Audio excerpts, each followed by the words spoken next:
নমস্কাৰ টাইমেটলৈ স্বাগতম জনাইছো মহিমাক্ষী আৰু মাজত মাত্ৰ 4 দিন 19 মাৰ্চত ৰাজ্যৰ লাখ লাখ লোকৰ বেংক একাউণ্টত জমা হ'ব পিএমএৱাইৰ প্ৰথম কিস্তিৰ ধন মুখ্যমন্ত্ৰী ডক্টৰ হিমন্ত বিশ্ব শৰ্মাই বৃহৎ মন্তব্য কৰিছে ইতিমধ্যে নতুন তালিকা প্ৰকাশ কৰা হৈছে কোন কোন লোকে বা কোনে ঘৰ লাভ কৰিব ইতিমধ্যে তালিকা প্ৰকাশ কৰা হৈছে গতিকে তালিকাত আপোনাৰ নাম আছে নে নাই কি আপুনি পৰীক্ষা কৰিব পাৰিব আৰু নতুনকৈ 3,80,000 পৰিয়ালে লাভ কৰিবলৈ গৈ আছে চৰকাৰী ঘৰ আৰু বেংক একাউণ্টত 19 মাৰ্চতে ধন জমা হ'বলৈ গৈ আছে মুখ্যমন্ত্ৰী ডক্টৰ হিমন্ত বিশ্ব শৰ্মাই বৃহৎ মন্তব্য কৰিছে গতিকে তালিকাত আপোনাৰ নাম আছে নে নাই কি আপুনি পৰীক্ষা কৰি ল'ব পাৰিব 19 মাৰ্চত লাখ লাখ লোকৰ একাউণ্টত সোমাবলৈ গৈ আছে পিএমএৱাইৰ ধন 3,80,000 হিতাধিকাৰীয়ে লাভ কৰিব চৰকাৰী ঘৰৰ প্ৰথম কিস্তিৰ ধন লাভ কৰিব 19 মাৰ্চতে পঞ্চায়ত আৰু গাঁও উন্নয়ন বিভাগে বিতৰণ কৰিব প্ৰথম কিস্তি ৰাজ্যৰ লাখ লাখ লোকৰ বাবে ডাঙৰ খবৰ আহি পৰিছে বেংক একাউণ্টৰ জৰিয়তে লাভ কৰিব এই ধন 19 মাৰ্চতে প্ৰথম কিস্তিৰ ধন আপোনাৰ বেংক একাউণ্টত পুনে পুনে জমা হ'ব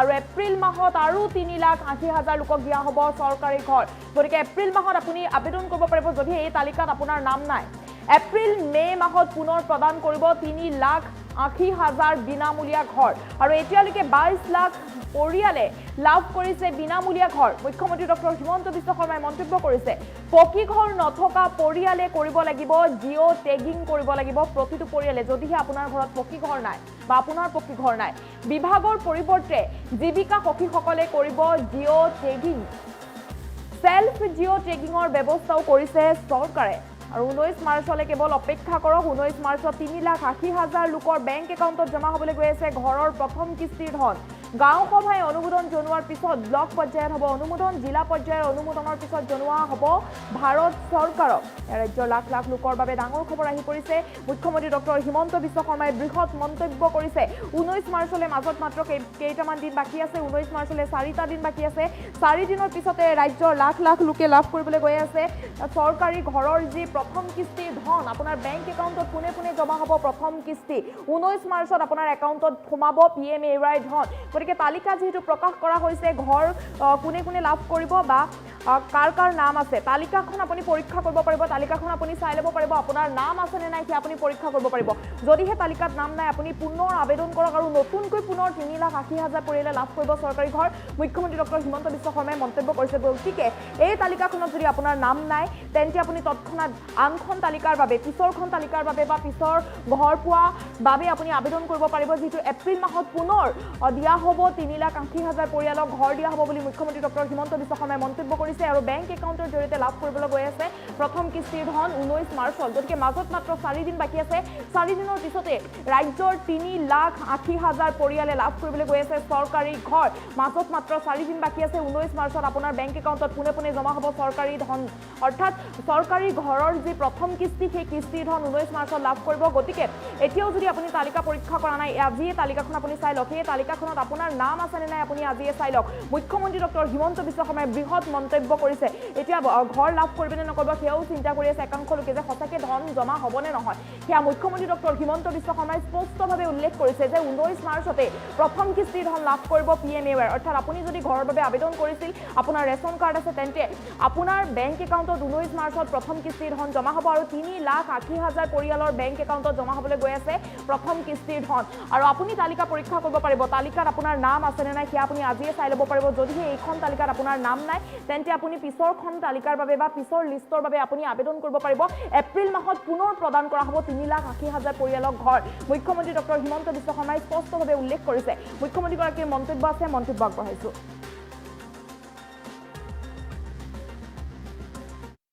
বহুত দুখীয়া মানুহে কয় যে আমি ঘৰ পাবলৈ এতিয়াও বাকী আছো অসমত 62 লাখ পৰিয়াল আছে 62 লাখ পৰিয়ালৰ 30 লাখ পৰিয়ালে প্ৰধানমন্ত্ৰী আৱাস যোজনাৰ ঘৰ পোৱাৰ পিছত আমি ভাবো যে এতিয়াও 4-5 লাখ দৰিদ্ৰ লোকে ঘৰ পোৱাৰ প্ৰয়োজনীয়তা আছে এই ঘৰ পাবৰ কাৰণে আমি প্ৰথম প্ৰক্ৰিয়াটো হ'ল যে মানুহজনৰ ঘৰটো যে কেঁচা ঘৰ তাক প্ৰমাণ কৰিবৰ কাৰণে এটা জিঅ' টেগিং কৰিব লাগে আৰু জিঅ' টেগিং কৰাৰ পিছত ভাৰত চৰকাৰে বিভিন্ন টেকনলজিৰ আধাৰত তাক নিশ্চিত কৰে যে এই মানুহজনৰ ঘৰটো কেঁচা ঘৰ হয় নে নহয় আৰু কেঁচা ঘৰ হ'লে তেখেতক এখন তালিকাত অন্তৰ্ভুক্ত কৰে আৰু পৰ্যায়ক্ৰমে এই ঘৰ তেওঁলোকক আগবঢ়াই গৈ থাকে।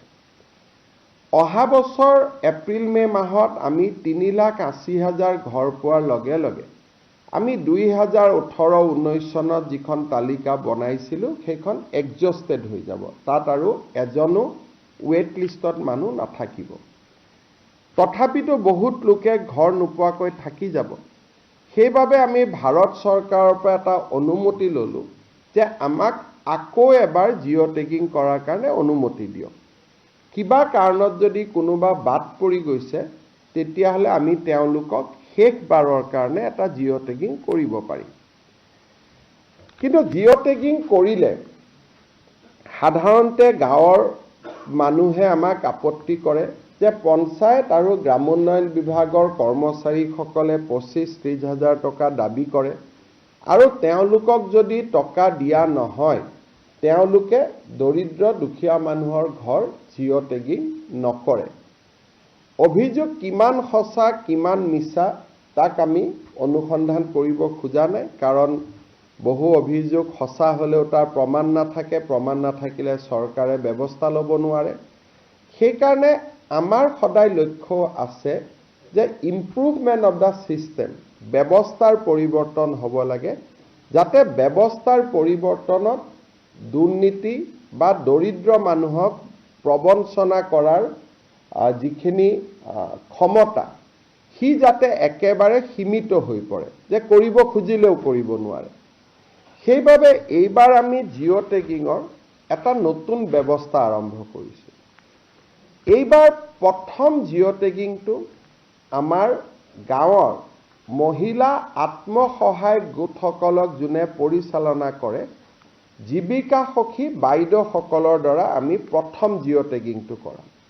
লোকসভা নিৰ্বাচনৰ সময়তো মই ৰাইজক প্ৰতিশ্ৰুতি দিছিলোঁ যে আমি আত্মসহায়ক গোটৰ সুবিধা লৈ এইবাৰ আমি জিঅ' টেগিং কৰাম।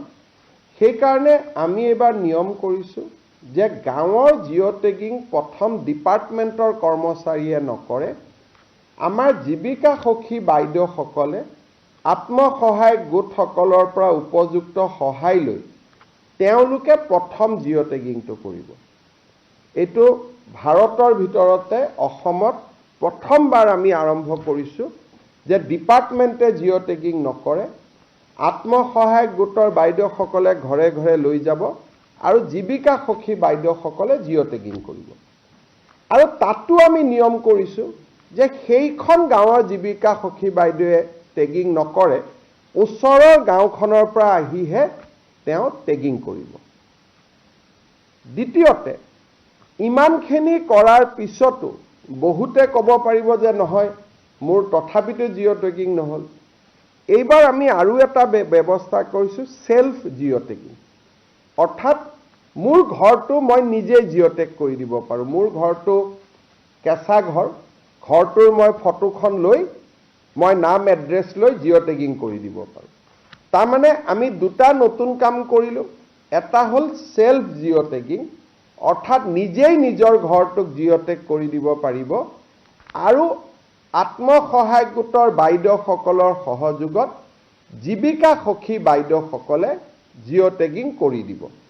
বহুত দুখীয়া মানুহে কয় যে আমি ঘৰ পাবলৈ এতিয়াও বাকী আছোঁ।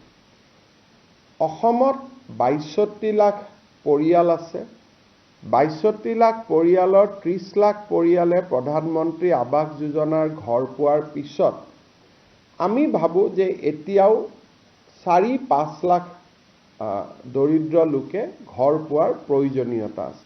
এই ঘৰ পাবৰ কাৰণে আমি প্ৰথম প্ৰক্ৰিয়াটো হ'ল যে মানুহজনৰ ঘৰটো যে কেঁচা ঘৰ তাক প্ৰমাণ কৰিবৰ কাৰণে এটা জিঅ' টেগিং কৰিব লাগে। আৰু জিঅ' টেগিং কৰাৰ পিছত যেতিয়া ই ভাৰত চৰকাৰৰ ওচৰলৈকে যায়, ভাৰত চৰকাৰে বিভিন্ন টেকন'লজিৰ আধাৰত তাক নিশ্চিত কৰে যে এই মানুহজনৰ ঘৰটো কেঁচা ঘৰ হয়নে নহয়, আৰু কেঁচা ঘৰ হ'লে তেখেতক এখন তালিকাত অন্তৰ্ভুক্ত কৰে আৰু পৰ্যায়ক্ৰমে এই ঘৰ তেওঁলোকক আগবঢ়াই গৈ থাকে। অহা বছৰ এপ্ৰিল মে মাহত আমি 3,80,000 ঘৰ পোৱাৰ লগে লগে আমি 2018-19 চনত যিখন তালিকা বনাইছিলোঁ সেইখন এক্সজষ্টেড হৈ যাব। তাত আৰু এজনো ৱেট লিষ্টত মানুহ নাথাকিব।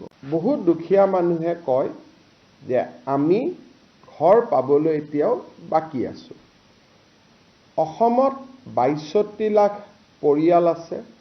62 লাখ পৰিয়ালৰ 30 লাখ পৰিয়ালে প্ৰধানমন্ত্ৰী আৱাস যোজনাৰ ঘৰ পোৱাৰ পিছত আমি ভাবোঁ যে এতিয়াও 4-5 লাখ দৰিদ্ৰ লোকে ঘৰ পোৱাৰ প্ৰয়োজনীয়তা আছে।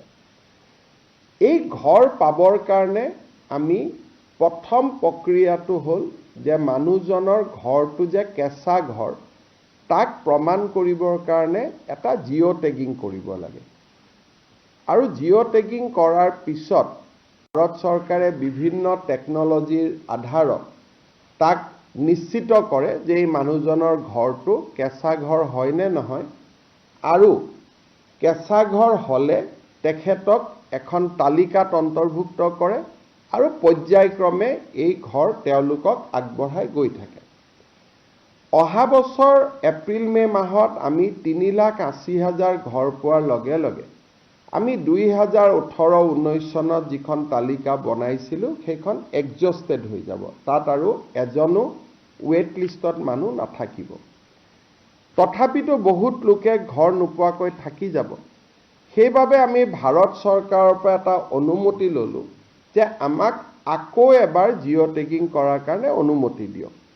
কিবা কাৰণত যদি কোনোবা বাদ পৰি গৈছে তেতিয়াহ'লে আমি তেওঁলোকক শেষবাৰৰ কাৰণে এটা জিঅ' টেগিং কৰিব পাৰিম। কিন্তু জিঅ' টেগিং কৰিলে সাধাৰণতে গাঁৱৰ মানুহে আমাক আপত্তি কৰে যে পঞ্চায়ত আৰু গ্ৰামোন্নয়ন বিভাগৰ কৰ্মচাৰীসকলে 25-30 হাজাৰ টকা দাবী কৰে আৰু তেওঁলোকক যদি টকা দিয়া নহয় তেওঁলোকে দৰিদ্ৰ দুখীয়া মানুহৰ ঘৰ জিঅ' টেগিং নকৰে। অভিযোগ কিমান সঁচা কিমান মিছা তাক আমি অনুসন্ধান কৰিব খোজা নাই, কাৰণ বহু অভিযোগ সঁচা হ'লেও তাৰ প্ৰমাণ নাথাকে, প্ৰমাণ নাথাকিলে চৰকাৰে ব্যৱস্থা ল'ব নোৱাৰে।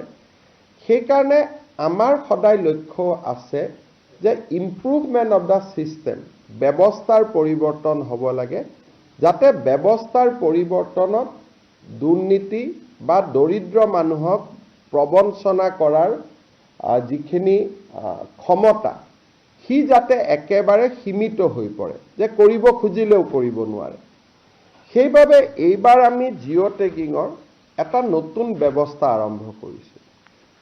এইবাৰ প্ৰথম জিঅ' টেগিংটো আমাৰ গাঁৱৰ মহিলা আত্মসহায়ক গোটসকলক যোনে পৰিচালনা কৰে জীৱিকা সখী বাইদেউসকলৰ দ্বাৰা আমি প্ৰথম জিঅ' টেগিংটো কৰাম।